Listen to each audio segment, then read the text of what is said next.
Hello बच्चों, आपका MST electrical classes में स्वागत है। तो आप सभी कैसे हैं? आई होप कि आप अच्छे ही होंगे।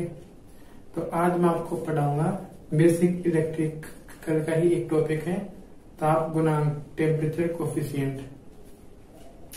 तो चलो मैं स्टार्ट करता हूँ ताप गुणांक। पढ़ाऊंगा आज आपको ताप गुणांक, टेम्परेचर कोफिशिएंट।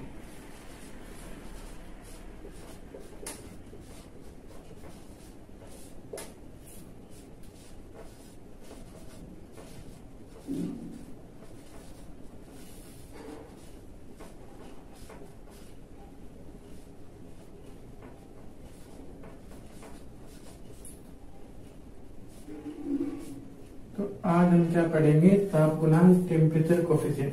तो सबसे पहले हम इसकी डेफिनेशन के बारे में पढ़ते हैं।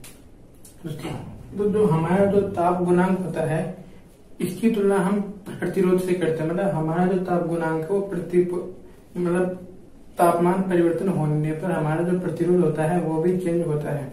जो हमारा प्रतिरोध रहता है वो जो हमारे आसपास का जो तापमान होता है इस पर क्या करता है, डिपेंड करता है, इस पर निर्भर रहता है। जैसे जैसे हम हमारे तापमान में वृद्धि होती है तो उसके अकॉर्डिंग हमारा प्रतिरोध कम अथवा ज्यादा होता है पदार्थ के अकॉर्डिंग। अगर चालक होगा तो हमारा प्रतिरोध बढ़ेगा तापमान बढ़ने पर, अगर अचालक होगा तो घटेगा। तो आज सबसे पहले हम पढ़ते हैं इसकी डेफिनेशन के बारे में। तो क्या है कि ताप गुणांक क्या होता है? ताप गुणांक है कि अगर हम हमारे तापमान में 1 डिग्री सेल्सियस की वृद्धि कर दें, अगर हम हमारे तापमान में 1 डिग्री सेल्सियस की वृद्धि कर दें तो जो तापमान में जो चेंज होगा, जो परिवर्तन होगा, उसी को हम क्या बोलते हैं? ताप गुणांक कहते हैं। क्या बोलते हैं? टेम्परेचर कोफिशिएंट, ताप गुणांक। तो अभी मैं आपको इसकी डेफिनेशन लिख के बताता हूँ। मैं क्या बोल रहा हूँ? यदि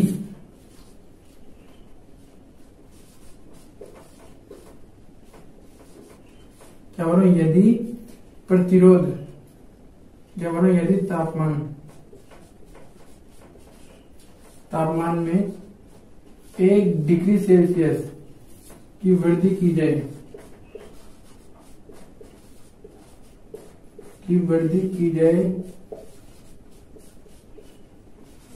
तो उसके प्रतिरोध यदि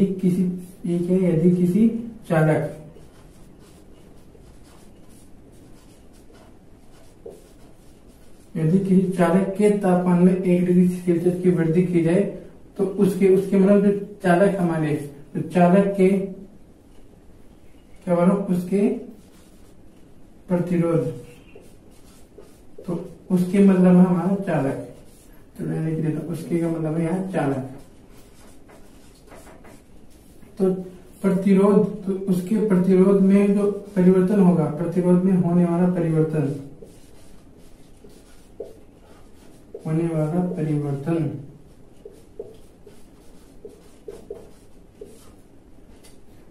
जो परिवर्तन है, इस परिवर्तन को ही क्या बोलते हैं? हम हमारा ताप गुणांक कहते हैं। ताप गुणांक कहलाता है।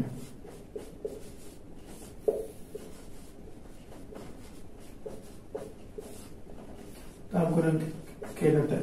तो इसकी खरी भाषा से क्या होगी? डेफिनेशन तो क्या होगी कि अगर हम किसी पदार्थ के तापमान में 1 डिग्री सेल्सियस की वृद्धि करें तो जो प्रतिरोध में जो परिवर्तन होगा, उस परिवर्तन को ही हम क्या बोलते हैं? हमारा टेम्परेचर कोफिशिएंट कहते हैं, ताप गुणांक कहते हैं। तो अब हम आगे क्या पढ़ते हैं? देखो इसका फॉर्मूला निकालते हैं। इसका फॉर्मूला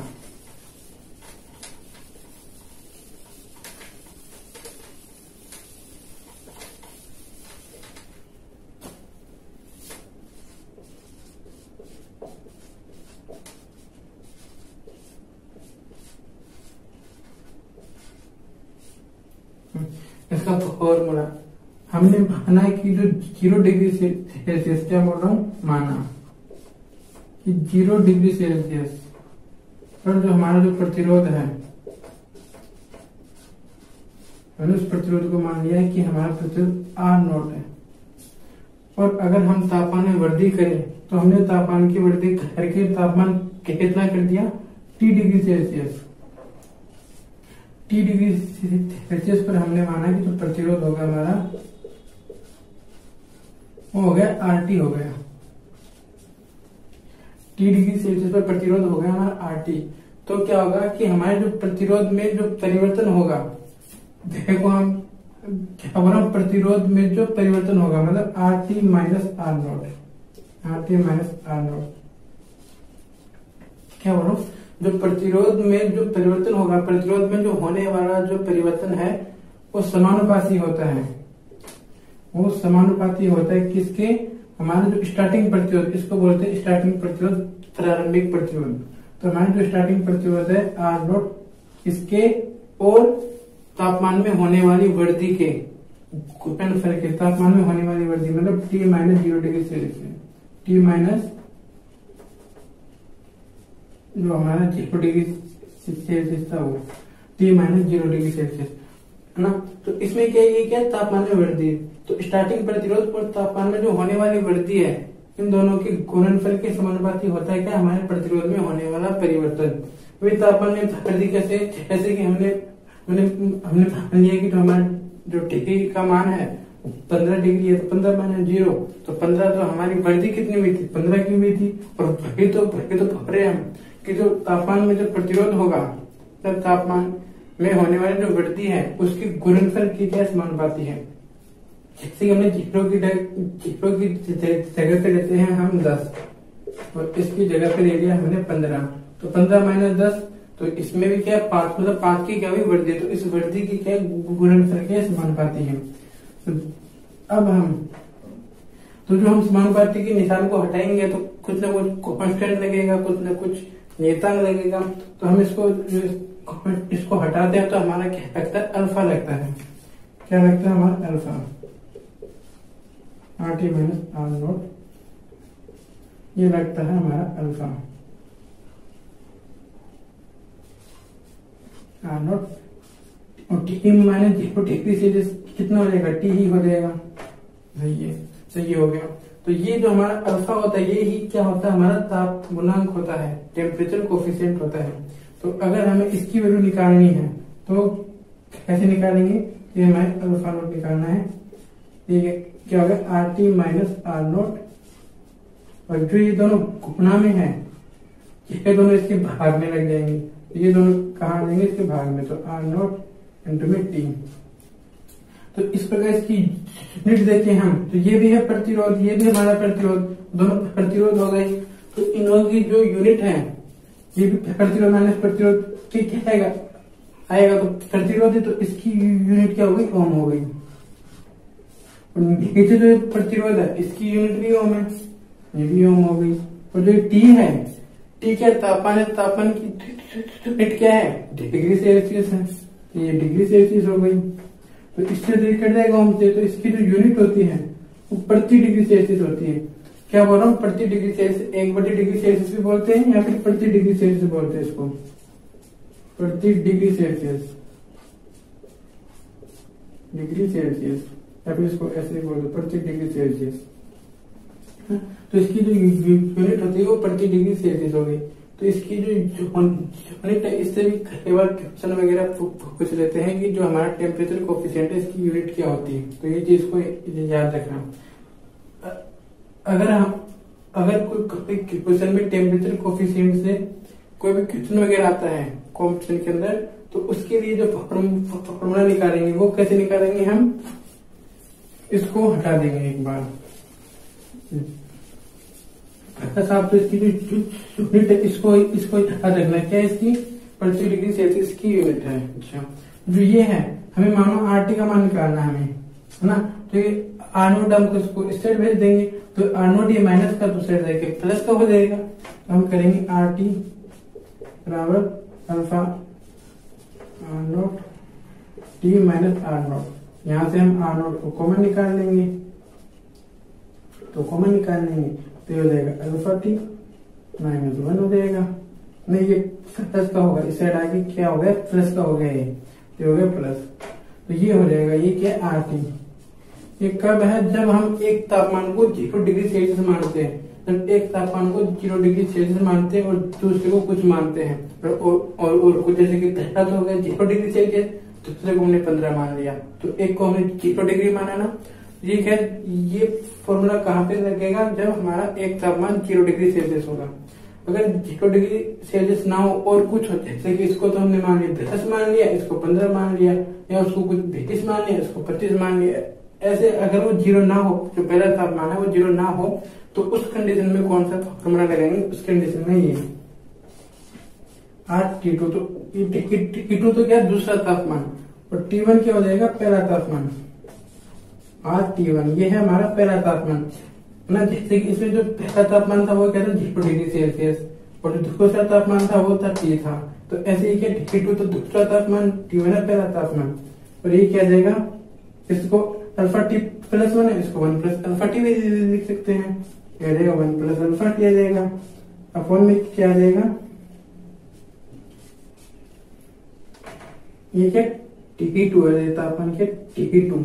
जो यहाँ पे तापमान होता है वही यहाँ पे आता है ना। तो ये क्या हो गया, T2 बराबर T1, 1 plus alpha T2 upon में 1 प्लस अल्फा T1 हो गया। ये आएगा, यहाँ पे आएगा T1। तो ये इसका फॉर्मूला हो गया। अब जैसे कि हमको बाकी चांस में फॉर्मूला हमें निकालना है, तो हम क्या करेंगे, जो हमारा जो पहला तापमान है इसको 0 डिग्री सेल्सियस मान लेंगे, इसको 0 रखेंगे, तो 0 इंटू 1 0 होगा, अपॉन में फिर ये बचेगा 1 बचेगा, 1 का भाग लगाएंगे तो हमारा यही फॉर्मूला आता है ना। तो इसमें क्या है कि अगर 0 डिग्री सेल्सियस तापमान दे रखा है एक का मान, तब तो ये लगा देंगे। अगर 0 डिग्री सेल्सियस तापमान नहीं दे रखा तब हम प्रतिरोध का ये फॉर्मूला लगाएंगे। अच्छा, ये तो क्या था, ये बेसिक है टेम्परेचर कोफिशिएंट का। तो अब हम इसको और अच्छे से देखते हैं।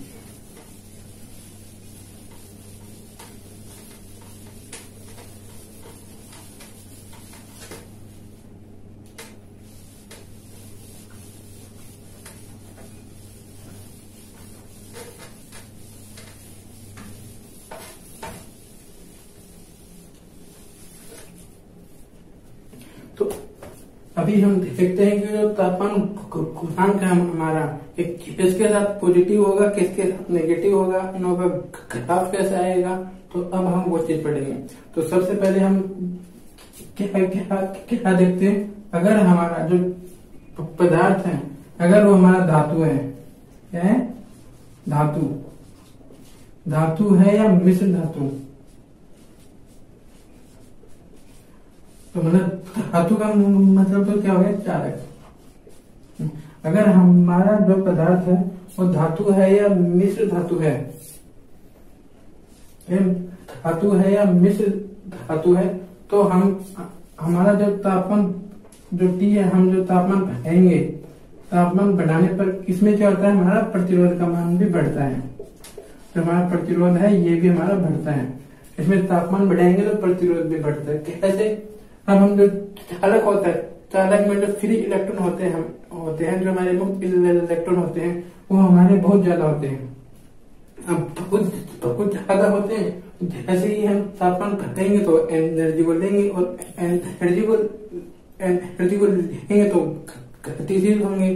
तो वो क्या करते हैं, जब गति करते हैं तो इनों की संख्या तो होती है ज्यादा, तो आपस में टकराते हैं। टकराने की वजह से इनकी गति क्या हो जाती है, कम हो जाती है। तो इनों की जो चालकता होती है वो क्या हो जाती, घट जाती। चालकता को हम दर्शाते हैं G से, तो हमारी चालकता होती है वो घट जाती है। अब देखो, इसमें तापमान बढ़ रहा है तो प्रतिरोध बढ़ रहा है। हम तो जो तुलना करेंगे वो तो तापमान प्रतिरोध की भी करनी है हमें। तो इसमें हमने देखा कि तापमान घटा तो प्रतिरोध बढ़ा, मतलब ये दोनों क्या समानुपाती है। समानुपाती है तो इनों का जो ताप गुणांक होता है, जो टेम्परेचर कोफिशिएंट होता है, वो इनों का पॉजिटिव होता है। इसको हमने अल्फा से दर्शाया था। तो ये क्या होता है, हमारा पॉजिटिव होता है। किसके लिए होता है, धातु एवं मिश्र धातु, मतलब चालकों के लिए क्या होता है, पॉजिटिव होता है। अब इसका वक्र देखते हैं, ग्राफ कैसा आएगा। ये दोनों क्या है, हमारे समानुपाती हैं। अब समानुपाती तो समानुपाती का तो हम ग्राफ जानते हैं। यहाँ पे तो आएगा हमारा तापमान।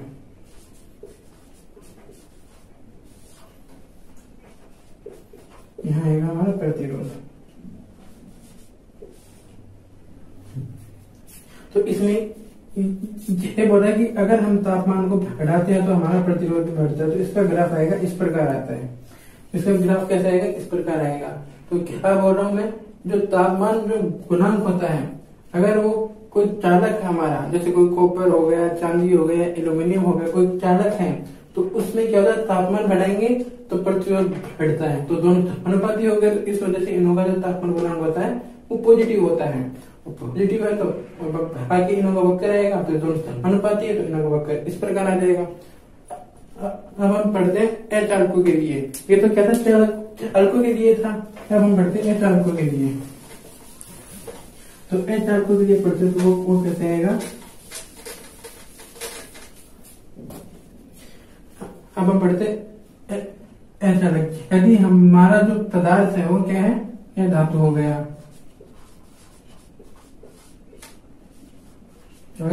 धातु हो गया, या कोई अर्धचालक हो गया, सेमीकंडक्टर हो गया, अर्धचालक हो गया, या कोई रासायनिक विघटन हो गया, विद्युत अपघट्य हो गया, विद्युत अपघट्य जो हमारे सेल बैटरियों में होता है। तो विद्युत अपघट्य मतलब ये क्या है, हमारा अचालक, जो ये हमारा धातु है, इसका मतलब क्या है, अचालक है। तो इसमें क्या होता है, इनों में क्या होता है, जैसे ही हम जो हमारा जो तापमान होता है, जो T होता है, इसको बढ़ाएंगे तो हमारा जो प्रतिरोध रहता है ना, वो घट जाता है। क्या बोल रहा हूँ, हमारा जो तापमान बढ़ाएंगे तो हमारा जो प्रतिरोध होता है वो घट जाता है। वो कैसे, तो हम देखते हैं जो अचालक होते हैं इनमें फ्री इलेक्ट्रॉन बहुत कम होते हैं, बहुत कम होते हैं। तो हम क्या करते हैं, तापमान बढ़ाते हैं। तापमान बढ़ाएंगे तो तापमान से क्या करेंगे, एनर्जी देंगे, एनर्जी देंगे तो गति करेंगे। अब इनों की संख्या तो है कम, तो आसानी से गति वगैरह कर सकते हैं। तो इसकी वजह से जो इनों की जो चालकता होती है वो क्या होती है, वो इनों की बढ़ जाती है। चालकता क्या होती है, ये बढ़ जाती है। जबकि पिछले में क्या था, इनों की चालकता घट जाती है। क्या बोला है मैंने कि इनों का जो तापमान बढ़ाने पर जो प्रतिरोध होता है वो घट जाता है, जिससे इनों की जो चालकता रहती है वो घट जाती है, मतलब बढ़ जाती है, सॉरी। तो इनों में हमने देखा कि जो तापमान और जो प्रतिरोध है दोनों क्या एंटी प्रोपोर्शनल है, विपरीत क्रमानुपाती है। तो इस प्रकार जो इसका जो ताप गुणांक होता है, जो हमारा जो अल्फा होता है, जो ताप गुणांक होता है वो क्या होता है हमारा, इसमें नेगेटिव होता है। क्योंकि ये दोनों क्या है, एक दूसरे के एंटी प्रोपोर्शनल, इस वजह से इनों का जो तापमान गुणांक होता है वो नेगेटिव होता है। तो अब हम देखते हैं इनों के बीच का वक्र देखते हैं, आप देखते हैं। तो इसमें क्या होगा, यहाँ पर हमारा प्रतिरोध हो जाएगा, तो यहाँ हो जाएगा हमारा तापमान। तो क्या बोल रहा हूँ कि इन दोनों के एक दूसरे की विपरीत क्रमानुपाती है, मतलब जैसे जैसे तापमान बढ़ेगा वैसे वैसे प्रतिरोध का मान घटता जाएगा।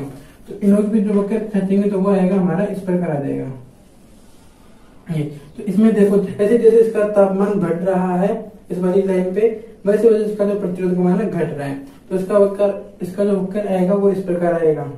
और जबकि जो पिछला था, पिछले में क्या था, यहाँ से सीधा समानुपाती में था।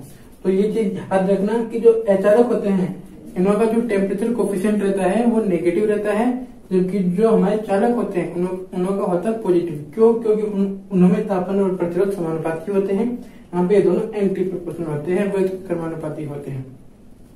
अच्छा, तो जब भी आप एग्जाम देने जाओ तो एक बार इनों को जो इसका मान किसके लिए पॉजिटिव है वो या नेगेटिव है, तो वो चीज आप देख के जाना, क्योंकि इससे कई बार एग्जाम में क्वेश्चन वगैरह पूछ लेते हैं।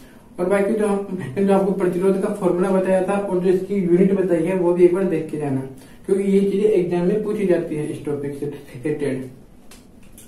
तो अगर आपको जो ये वाला जो टॉपिक है आज हमने इसलिए उठाया है क्योंकि इसमें काफी बच्चों को दिक्कत रहती है, ये जल्दी से समझ में नहीं आता है ताप गुणांक। इसलिए अगर आपको कोई भी दिक्कत हो या कुछ समझ में नहीं आया हो तो कमेंट करके जरूर बताएं। अगर वीडियो अच्छी लगी है तो लाइक करें उसको।